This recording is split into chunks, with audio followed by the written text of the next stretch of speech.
Hey, morning. What kind of a crowd are we today?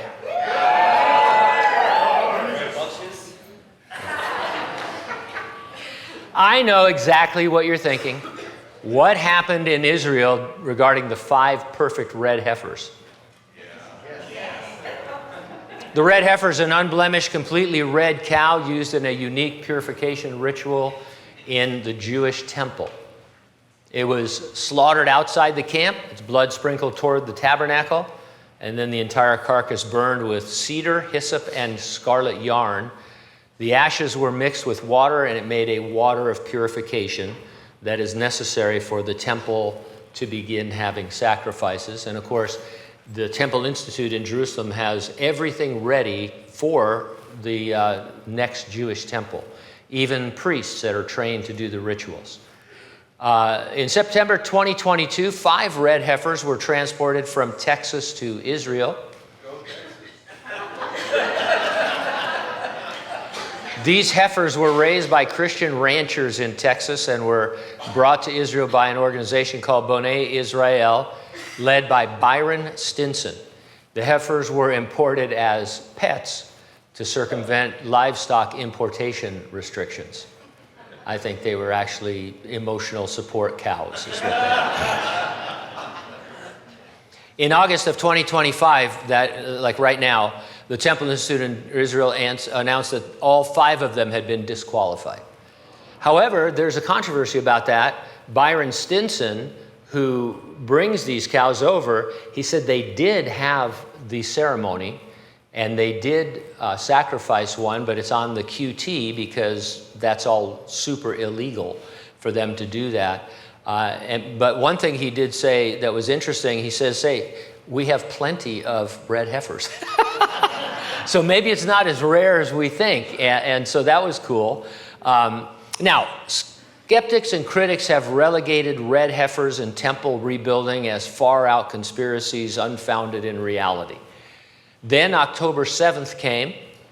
The Times of Israel reported, and here's the quote, "On January 17, 2024, Abu Ubaidah, the spokesperson for Hamas's military wing, delivered a rare televised address marking the 100th day of the war against Israel.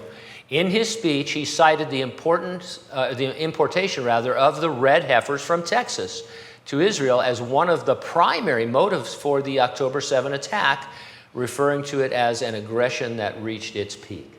Now, the news media doesn't bring that out, mostly because they don't know anything about it. I mean, even the average Fox News guy doesn't know what the red heifer is. You know, somebody should tell them, I guess. But so you won't hear anything about that. But this guy, the real spokesman for Hamas, he says, yeah, one of the primary reasons we did it now was because they brought the red heifers over. So with Iran, right, Israel says, hey, we're going to destroy Iran before they can make a nuclear bomb.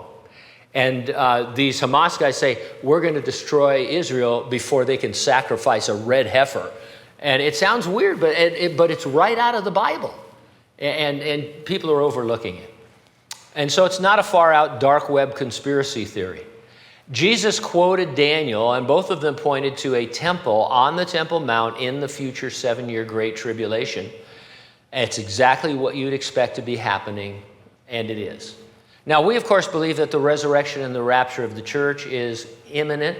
The word imminent indicates that it could happen at any time because nothing has to happen before it. There's no event that must occur before the Lord can return to resurrect the dead and rapture the church. The Great Tribulation is coming sometime after that. It is designed to save all of Israel at the second coming of Jesus, not for the church. We do not need to be purified in some special way or anything like that. The church is removed so that God can deal with Israel, and he does. At the end of the Great Tribulation, all surviving Jews are saved. And then we'll go into the millennium. We'll talk a little bit more about that this morning in our passage in Ezekiel.